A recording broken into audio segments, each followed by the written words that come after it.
আসসালামু আলাইকুম। আমি আজকে তৃতীয় শ্রেণীর পাঠ ৮ আমি হব কাজী নজরুল ইসলাম। তো এটা হচ্ছে আমাদের কবিতার কবির নাম, আর কবিতা হচ্ছে আমি হব। কবিতাটি লিখেছেন কাজী নজরুল ইসলাম।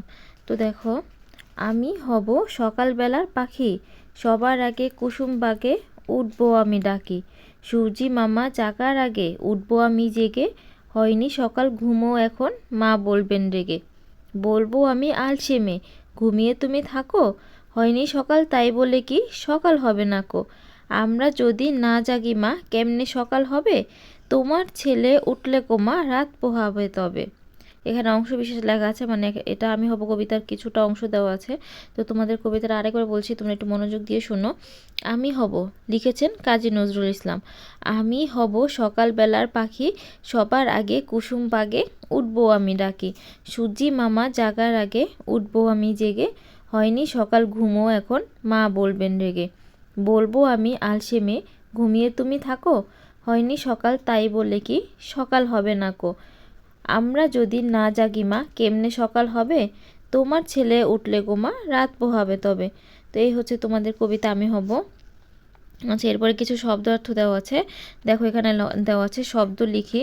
এর মধ্যে কুসুমবাগ অর্থ হচ্ছে ফুল বাগান, সূর্যি অর্থ সূর্য, আলসে অর্থ অলস, রাত পোহানো অর্থ হচ্ছে রাত শেষ হওয়া। তো আবার বলছি শব্দার্থগুলো একটু শোনো। কুসুমবাগ অর্থ হচ্ছে ফুল বাগান, সূর্যি অর্থ সূর্য, আলসে অর্থ অলস, রাত পোহানো অর্থ রাত শেষ হওয়া। আচ্ছা, এরপর অনুশীলনী দেওয়া আছে কি দেখো, খালি জায়গায় শব্দ বসাই। তো প্রথমে ভুল করলে ঢ্যাস করতে নেই, ভুল করলে রাগ করতে নেই, এটা হবে ১ নাম্বার।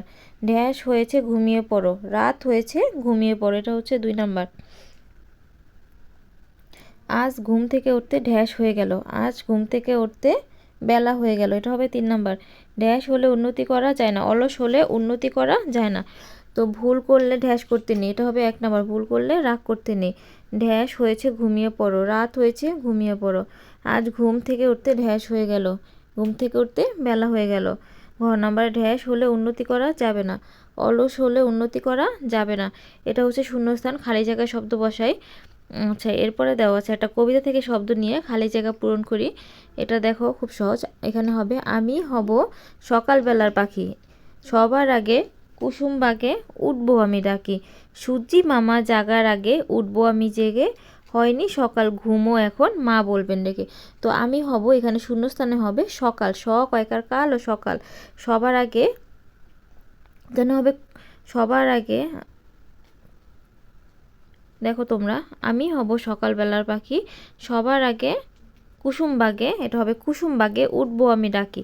এরপর হবে সূর্যি মামা জাগার আগে উঠবো আমি জেগে, হয়নি সকাল, এখানে হবে ঘুমো এখন মা বলবেন রেগে। এ হলো আমাদের ২৪ নাম্বার পৃষ্ঠা। এরপরে ৩ নাম্বার দেখো, ২৫ নাম্বার পৃষ্ঠায় দেওয়া আছে। কবিতাটি না দেখে বলি, কবিতাটা পড়বা। কাজ বোঝায় এমন শব্দ আলাদা করি। আচ্ছা, এখানে সকালে কাজ ওঠা, আমি সকালে ঘুম থেকে উঠি, এখানে ওঠা হবে আমি ভাত খাই, এভাবে হবে খাইবো, তুমি কবিতা বলো। তো এটা তেমন কোনো ইম্পর্টেন্ট না, তোমাদের আসবে না। তোমাদের হচ্ছে পোলিও শিখে এখানে ৫ নাম্বারে প্রশ্ন উত্তরগুলো আমি তোমাদের ঠিক করে দিচ্ছি। খোকা কি হতে চায়? খোকা কি হতে চায়? খোকা সকালবেলার পাখি হতে চায়। কার জাগার আগে খোকা জেগে উঠতে চায়? সূর্যি মামা জাগার আগে খোকা জেগে উঠতে চায়। গ নম্বরে খোকা কাকে আলসেমে বলেছে? খোকা তার মাকে আলসেমে বলেছে। ঘ নম্বর তুমি কখন ঘুম থেকে ওঠো? আমি ভোর ৬টায় ঘুম থেকে উঠি। তো প্রথমে ক নম্বর উত্তর দিবা, খোকা কি হতে চায়? উত্তর হবে খোকা সকালবেলার পাখি হতে চায়। খ নম্বরে কার জাগার আগে খোকা জেগে উঠতে চায়? সূর্যি মামা জাগার আগে খোকা জেগে উঠতে চায়। গ নম্বরে খোকা কাকে আলসেমে বলছে? খোকা তার মাকে আলসেমে বলেছে। ঘ নম্বরে তুমি কখন ঘুম থেকে ওঠো? আমি সকাল ৬টায় ঘুম থেকে উঠি। আচ্ছা, এখানে আবার ৬ নম্বর দেওয়া আছে, ঘুম থেকে উঠে যা যা করি। এখানে লাগবে প্রথমে আমি ঘুম থেকে উঠে হাত মুখ ধুই, এরপরে নামাজ পড়ি, এরপর নামাজ পড়ে নাস্তা করি, নাস্তা করা শেষে আমি আমার পড়াশোনা করি। তো ভিডিওটা এই পর্যন্তই। তোমাদের ভিডিওটা কেমন লেগেছে অবশ্যই আমাকে জানাবে, আর আমার চ্যানেলটি সাবস্ক্রাইব করে অবশ্যই পাশে থাকবে এবং লাইক কমেন্ট অ্যান্ড শেয়ার করবে। তো ভিডিওটি তোমাদের দেখার জন্য অবশ্যই অসংখ্য অসংখ্য ধন্যবাদ।